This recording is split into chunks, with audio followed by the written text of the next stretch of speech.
Hey everyone, welcome back to the channel. Today is my final video concerning Supercharged Breaker. We're going to be looking at all the final updates for this set, the second half of Surging Sparks, the November releasing set. And it's going to be a Pikachu set, as y'all might know. And yeah, so we have three main things to cover today. One is Supercharged Breaker's pull rates. Two is going to be all the secret rares because we finally have every single one released. So this is going to include the art rares, secret art rares, and URs. I believe that stands for ultra rares, which are basically the gold cards. And three, we're going to be looking at the Surging Sparks pre-release cards, the English promo cards that show up in the build and battle bundles. So without further ado, let's get to it. Starting off, let's just take a quick peek at the pull rates. As you all know, this is pretty much stock standard for Japanese. We always have this sort of breakdown. We have one secret rare. But do note that sometimes in boxes you can get one secret rare, one secret art rare, or some other sort of variation of this. I've had two secret rares show up in boxes before, but yeah, this is always the standard for Scarlet and Violet. At least you'll get one secret rare, three art rares, which could be any sort of combination of the ones I'll be showing in a second. You can get four RRs, which are basically EXs. That includes Terra/Stellars in this case, and we also have one A spec. But yeah, so let's move on and take a look at the art rares, and I'm going to be going from worst to best on all of the four categories I mentioned in the previous slide. So let's start off with art rares. So this is by far, I think, the three worst art rares that have come out in the Scarlet and Violet era. That might be a bold claim for many, but I believe that it stands strongly and firmly in my mind as the worst three. I have not seen such a horrible array of cards, because look at this Stunfisk. It's not an attractive one at all. It's literally buried. They put this sort of like clay molding of Stunfisk in the dirt, and they just covered it up slightly, and it gives this very mucky and not very attractive look. They could have done an animated version of this and it would look way better than this photorealistic thing that just does not sit well with me at all. In the middle, we have a Larvesta Pokemon they could have done far more with. They could have in the middle of a cave filled with embers. Instead, we got this very, very mild, kind of really boring artwork where this is just sitting on the pillow in the middle of this like sunlit room. Unfortunately, there's no better picture of it. And there's the Slakoth, which we don't need to talk about. But moving on, now we're really hitting cards that I can't say they're bad in any form, but we'll get progressively better cards as we move through the slides. The Alolan Trio, I just have to say it's not my personal favorite Pokemon, but it's a pretty nice colorful one. And we won't have the stamp, obviously, because this is the Chinese one we have on the left. When we get it as a pullable card in Supercharged Breaker, it won't include that. We also have this Vivian on the right. It's a decent artwork. I mean, it's just a sort of clay molding again. I don't know what's happening, but this set has a lot of these types of cards. But it's like a clay molding of Vivian just seated on, I can call that, I guess, an animated, semi-animated, semi-realistic log, and then the background is completely blurred. It's alright. But next up, we have some far superior cards. The Spheal. I am a sucker for the water cards, as I say so. I do have a small little partial, preference to this card. The Fanfi on the right is pretty nice. I like the nice landscapes. And then you have these Dawn fans, which are pretty cool. Next up, we have some really, really nice, beautiful cards. First up, we have one of the Lake Guardians from the Sinnoh region. It's going to be Mesprit.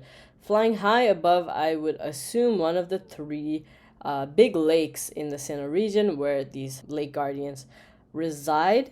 And really stunning. Love the background artwork. Almost reminds me of the Cleffa, but in a sunrise aesthetic instead of a moonlit background. Beautiful. Definitely will pick this up in Japanese because it'll probably go for $2-3 max Canadian, so it's going to be really affordable. Whereas in English, it might go up to, $10, $5, $8, something like that. And then we also have the Feebas, which connects to the Milotic artwork, which is why it's so high up on the list. But it's also pretty solid artwork too. I like how it's not exactly like a perfect match, but if you put the Milotic on top of the Feebas, it looks pretty solid. And generally, it's more of a story artwork where the Feebas is dreaming of reaching the upper limits of the water, or even like get out of the water and see what the world looks like outside. And so once it evolves into Milotic, is able to achieve that. So there's that really nice touch to this artwork. And then the top two artworks, and really stunning artworks for Supercharged Breaker. We have the Cerulege and Magneton. Magneton is actually going to come up as a Pokemon Center or regular ETB promo card, so that's going to be really nice. As you see, the Pokemon Center variation will just have the stamp, and you'll also get a non-stamped version. This is actually artwork by the same artist who generated the Lost Origin Giratina alternate art and the Magikarp art rare from Paldea Evolved, which is to say that there's a lot of potential for this card. And it's also really interesting. I think you can basically see like some small Teslas in the actual artwork, like coils. It's pretty cool. A lot of crazy stuff happening in the artwork. And Cerulege, a pretty dang solid one, if I may say so. But yeah, moving on, we have our SRs, the regular secret rares, which are full arts in our English counterpart. Let's just go through this quickly. There's nothing really bad about these, but there's nothing exactly fantastic. Not exactly groundbreaking Pokemon that you're going to say is your favorite. I mean, maybe there's a Durant fan or a Slacking fan out there not going to hate. But this is just regular artwork, you know. Nothing crazy. Next up, we have our two pretty decent. Nothing crazy again. I'm not going to say I'll be happy to pull these. These are not my chases by any stretch of the imagination, but they're not ugly either. So we have on the right this full art trainer. I forget his name. I mentioned it in the last video. I completely forgot now. On the left, we have Palossand in its stellar form, the full arts. I personally don't mind the full art stellar Pokemon. Those are pretty solid. Next up, we have Tatsugiri, and we have a Hydreigon SR, which unfortunately the image was just so bad. I could not really find a decent version of it. So yeah, it's missing for now, but in essence, it's a stellar, just like this Tatsugiri on the left. And yeah, just imagine a Hydreigon with a crown, a multicolored crown on its head, and you got the gist of it. Next up, we have the Clement full art. So this is the last trainer to be released. We didn't hear about it until quite recently, so there we go. I think that's a really solid full art. I like how there's a lot happening in the background, the electricity, and this is his outfit in the Pokemon X and Y games that came out for the 3DS. And on the right, we have the Milotic full art. Again, a solid Pokemon. And then the final top two, I'd say, is the Jasmine full art. I really like the nice pastel pink colors in the background. And then Pikachu full art, which is just Pikachu, you know, it just had to land in the first place, particularly as a stellar. But yeah, moving on to the SAR. So I actually dedicated an entire slide just to Durant to show y'all what an interesting card this is. It's infinite loop Durant SAR. So you literally can place it on the left or right of the card, and then you'll just continuously get a line of Durants just going infinitely. Even as the worst, it still has a little unique quirk about it that makes it fantastically exciting to have in your binder if you like bug types or you like Durant. It's a cool little thing. And then next up we have the Clement SAR, which again, there's a terrible image, so I couldn't really find a proper one, so instead I'm just gonna mention it. The Clement is actually a pretty solid artwork. This is just, his look in X and Y, so I just dropped this picture from the game. But yeah, so this is a pretty solid art SAR for him. But yeah, moving on to two that we actually have. And I'll say that I would rate Hydreigon higher than Jasmine. But I have to say both of them are pretty solid. You see Jasmine right over here eating her sandwich. Huge number of food items here. It looks like we're at some sort of bakery or something, I guess. Pretty solid artwork. I like the toned down pastel artwork. And definitely a different take for Jasmine. I was expecting her to be with her Steelix, sort of tearing it up in her steel type gym. Instead, she's sitting down, having a nice little afternoon break. And then on the right, we have this stunning Hydreigon SAR, a fantastic one that has a great perspective on Hydreigon, a very attack heavy artwork, and you can really see how the three heads are accentuated, and for once the crown really does fit the look. It almost makes it look more intimidating. We have the flecks of color just falling around, and I really wanted to know, what is this this sort of like red portal like thing happening? It looks almost like it looks almost like some sort of terror in space.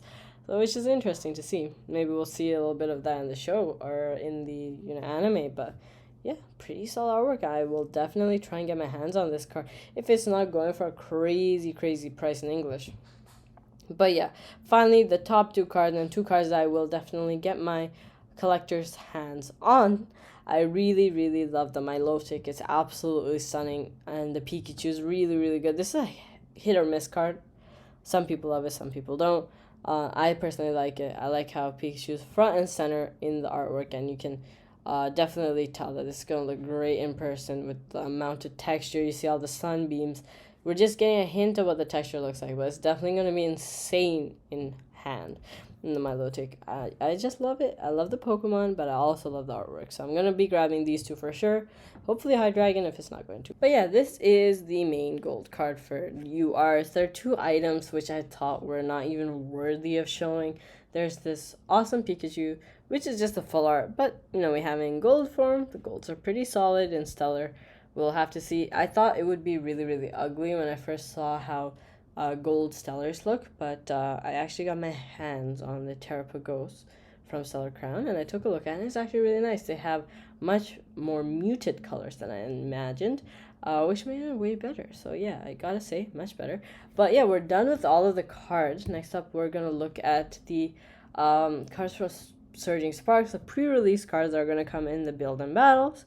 I have to say, I'm not too disappointed. We have two solid Pokemon here. We have Chinpow and Gouging Fire. Nice artworks. Like the stamps. I really like collecting stamp cards. Magneton is a Gen 1 Pokemon, so can't go wrong there. And then Indeed, nothing special, honestly. I'd say it's the least exciting of the four. But yeah, pretty solid lineup. Nothing to hate here. But yeah, hope y'all enjoy the video. Smash that thumbs up button and subscribe to the channel, and smash that bell notification button to make sure you hear about whenever I drop a new video, including all the new sets and whenever there's a unique promo card coming out. I love creating video and dropping so you all know about it and can buff out your collections. But catch you on the next one.